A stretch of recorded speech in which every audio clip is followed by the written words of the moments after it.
Hello there, healthcare employees. Thanks for watching. I'm Sam and I moderate these weekly webinars.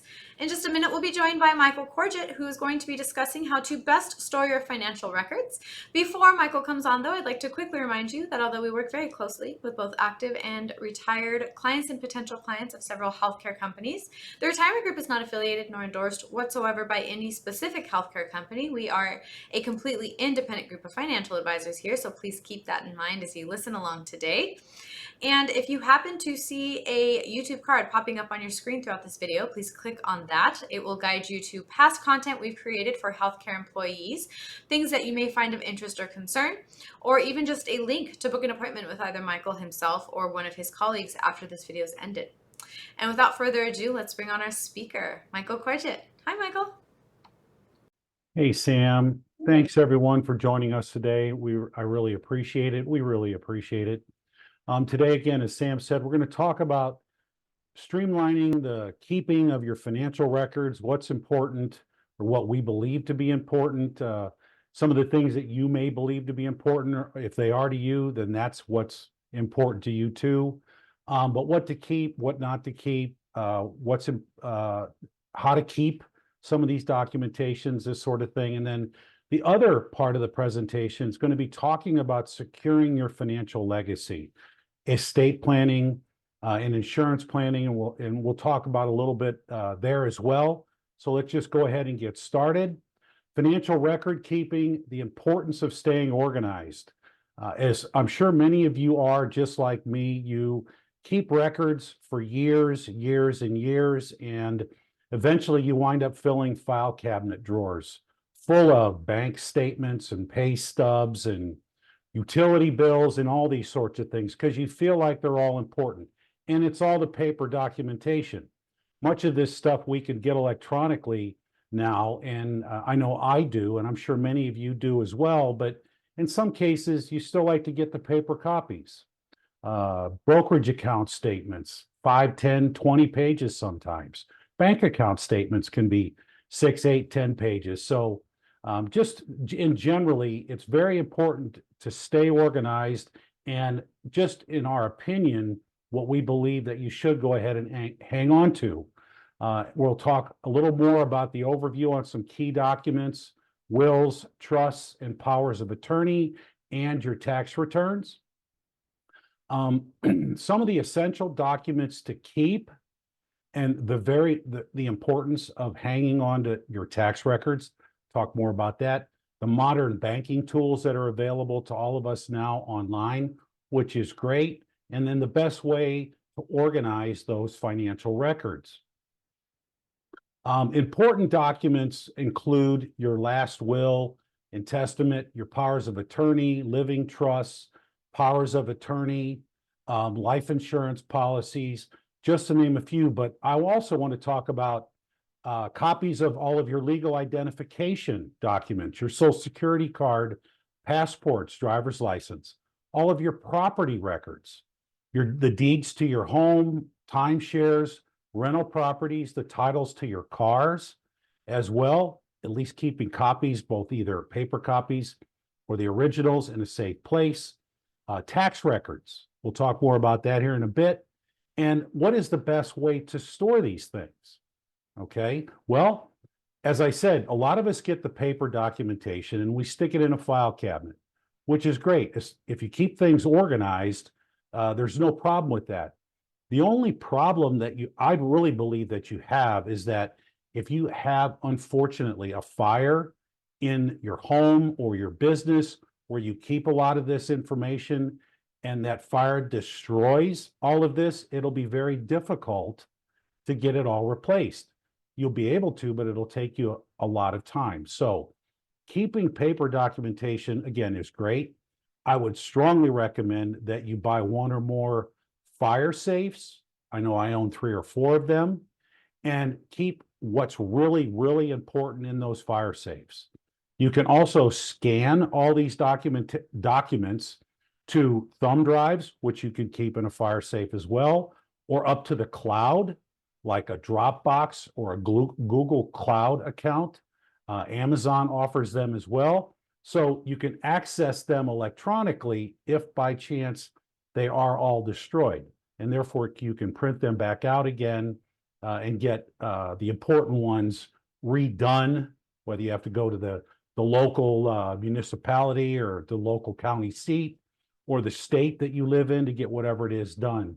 So secure, locked up. I believe in fire safes, digital copies. Again, just to name a few things that I believe are very, very important. The importance of keeping tax records. Well, the rule of thumb is that you should keep at least the current year plus the previous 3 years tax returns.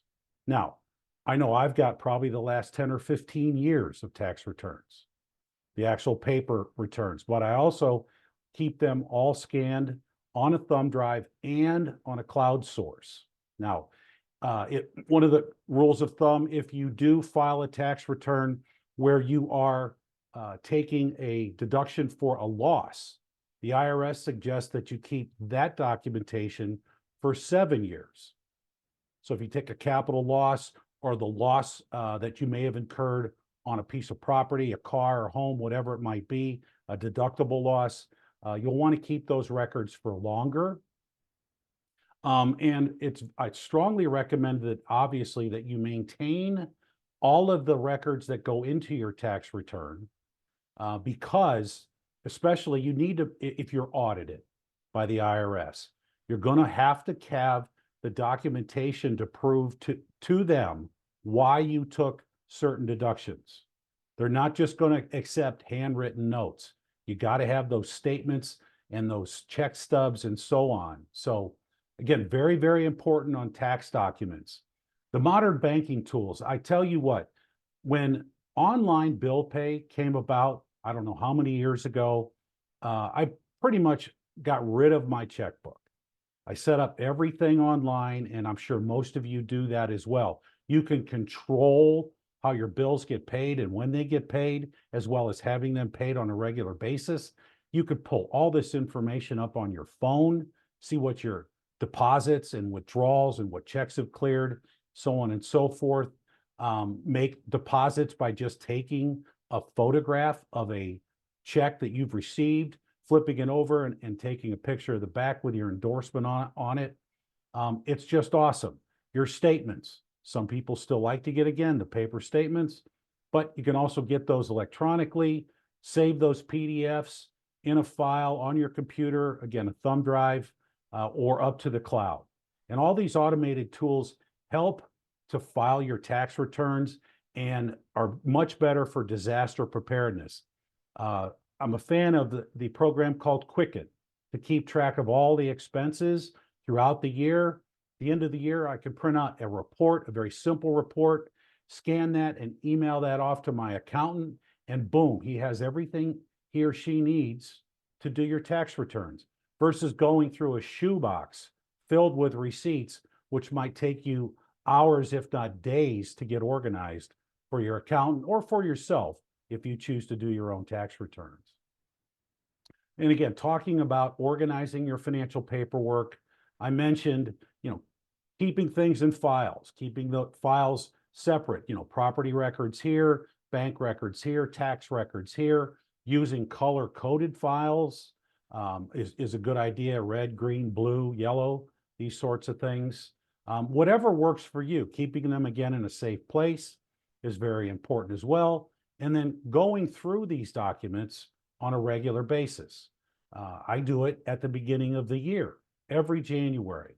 Start going through bills, getting a big old pile of things that I'm going to shred. And then that shredded paper goes into a bag or into the recycle bin, and I'm done with it. I know it's safe. I know I'm safe because when the documents are shredded, nobody can really get your account records. And that's very important. It's very inexpensive to buy a $30 or a $40 shredder to keep at home. And as you go along, during the year, you could shred your documents very easily, even if, versus waiting until the end of the year. Now we're going to switch gears and talk about securing your financial legacy, planning for the future, keeping all those important estate planning papers handy, communicating your wishes to your loved ones. And then again, we'll talk a little bit about creating a file system. But first, planning for your future. I think the most important thing about that is, do you have an estate plan set up? Do you have a will? Is that will current? That's a key. Is your will current? I know people who've got wills, but they're 20 and 30 years old. Or have you gotten yourself set up with a living trust? I personally am a huge fan of living trusts because they can do everything, much of which can't be done with a will. And I'll talk about that here in a second. One of the things you can keep with your living trust is a living will. Healthcare directive is what it's called. Simply stated, if you wind up incapacitated and you can no longer make decisions for yourself and you don't want to live on machines, a healthcare directive will state your wishes to the hospital and your loved ones. Listen, let me go after a period of time. Durable powers of attorney, as well as healthcare powers of attorney, are very important. Again, these things may be needed, and you don't have these in a true simple will. Again, you could become disabled or incapacitated. Your spouse can make decisions, but it might entail a decision that requires both your signatures. Well, you're not of sound mind, so your spouse can't get your signature. Your spouse will have to go hire an attorney and then find a personal representative or be appointed your personal representative, depending on, again, what you believe is the most important and the best thing to be done for yourself. And if that's all spelled out in your trust, your spouse doesn't have to worry about it. And again, making sure you've got copies of all of that. And then advanced care planning or long-term care planning, nursing homes, these sorts of things. We're all going to get older, and many of you have probably got family members who may have gone into a retirement community just because, well, one, they want to, especially if their spouse is gone. They want to be around people of their own age and do things again that they were not doing any longer.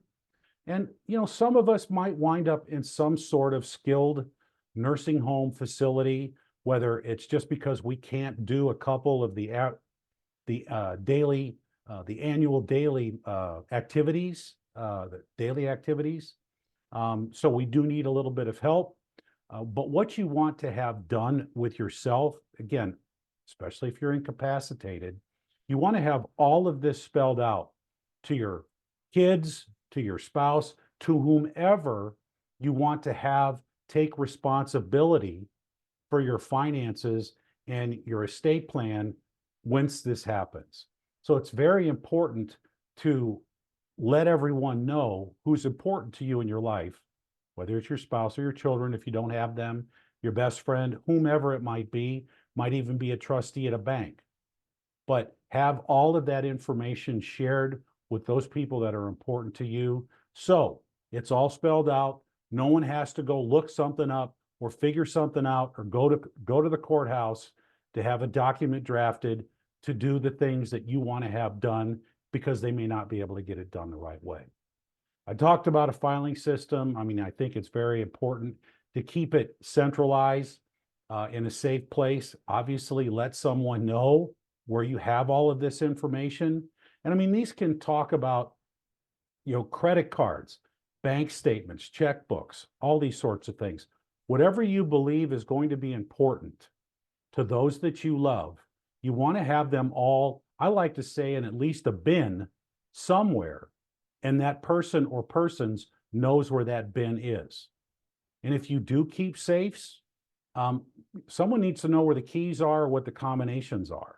You could keep that information in the safe as well. Obviously, if you have an attorney that you trust, you can utilize them too. So that's very important as well. I have worked with people, older clients of mine, who have not done some of these things, have not done estate plans. I've had to help their beneficiaries probate their home, some of their bank accounts, these sorts of things. It's a pain and it's expensive. So estate planning is extremely important, and I strongly recommend it. Again, talk about your advanced care thoughts with your loved ones as well as your doctors. I know I've got a couple of doctors that I trust. And then review these plans and documents minimally on an annual basis or as often as you deem necessary. Don't let this go by for 3-5 years without keeping your plans up to date. And I've talked a little about the filing system as well. Just whatever works for you, color coding, chronological order, sort of things, labeling everything for easy retrieval. It's all very important.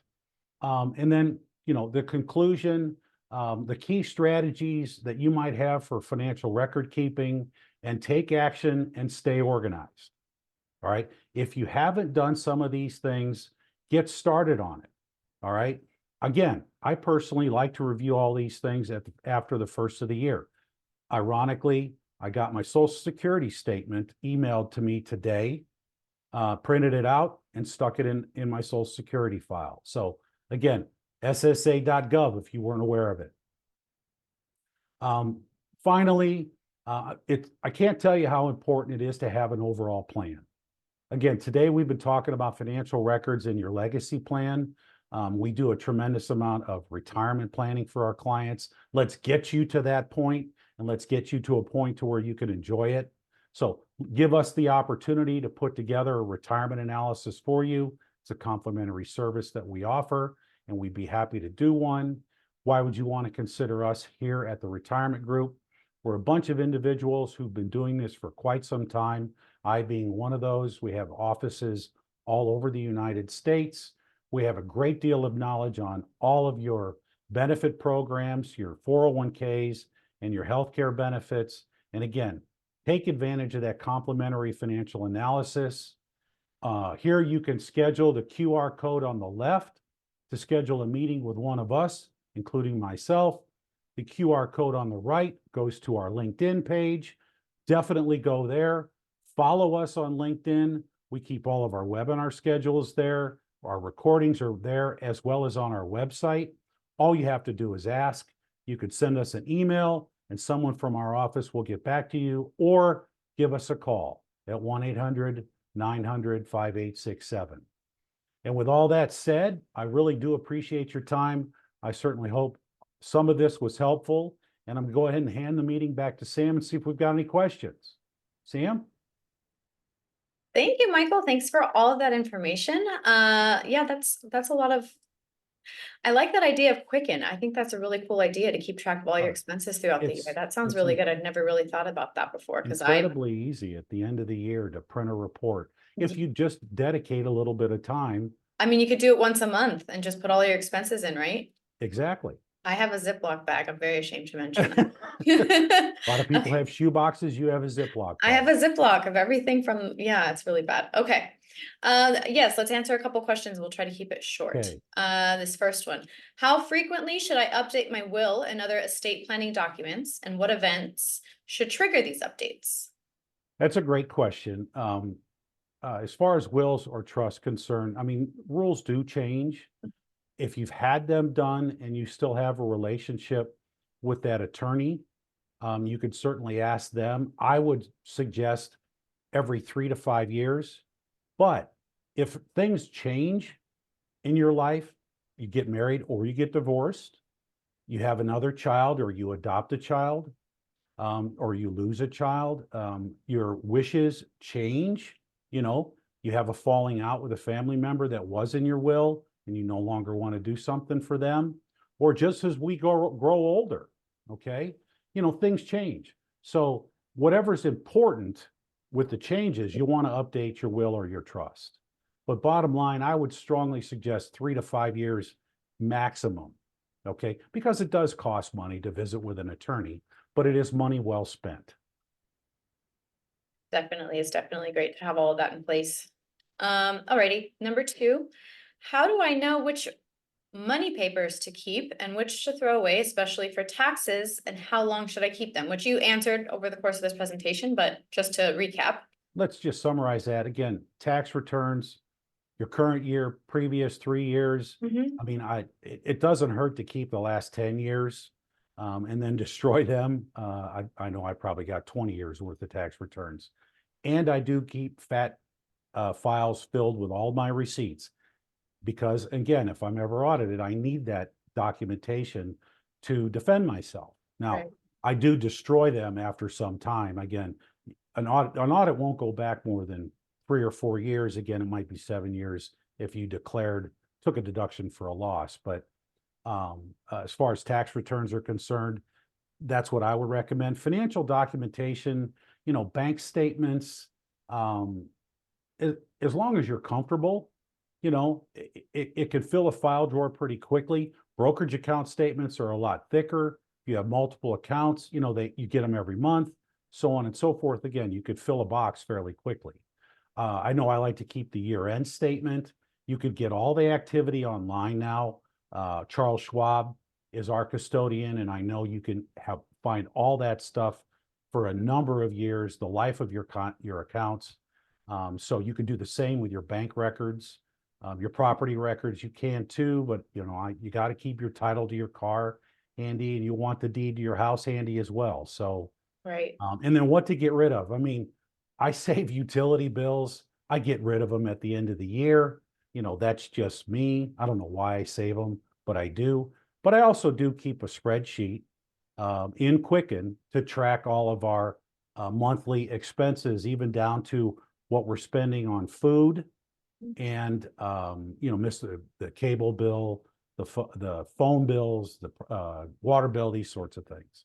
Again, once it's all documented and scanned and saved, get rid of it, shred it, burn it, whatever. Yeah. I mean, everything, even utility bills now, everything's electronic. You Yes, can it go back. is. I don't know how far back you could go, but I'm sure you could go back pretty far if you needed to get record of all of those bills. Yes. Alrighty, Michael, thank you. I'm gonna do one more and then we can Okay. end for today. What's the best way to choose a durable power of attorney for healthcare and finances? Well, the best way is first, you need to determine what's important. A durable power of attorney will give the person that you believe will do what you want. That's the most important to you. I think that's one of the hardest decisions to make, especially if you're by yourself now. Your spouse is gone, or you may not be married. You don't have any children, but you have built up an estate. All right. Is choosing someone that you can trust. Now, you find someone that you can trust, you let them know that, listen, I'm picking you to do this. Are you comfortable with it? And I've had this conversation about guardians with people before. Mom and dad, something happens to the both of them. What's going to happen to your children? You don't want them to become the ward of the state. Right. Your family will step in, but they'll have to legally fight for the kids. And you don't want that to happen. You don't want that to happen to your children either, especially if they're 3, 5, 3, and 1 year old. You just don't want that. You want to have it all spelled out. So finding your personal representative is the key. And then talking to an attorney and sharing your wishes, your goals, and objectives. And they'll put together the right sort of power of attorney, whether it's durable power or healthcare or both. So. All right, Michael, that was everything that we had to cover for today. Great. Thank you for all of that useful information and for all of those great ideas. Was there anything else you wanted to add before we go? No, I really appreciate everyone's time. Give us a call, schedule an appointment. Won't Yes, cost you anything, but I definitely. do appreciate your time. Have a great day. Thank you, everybody. Thank you, Michael.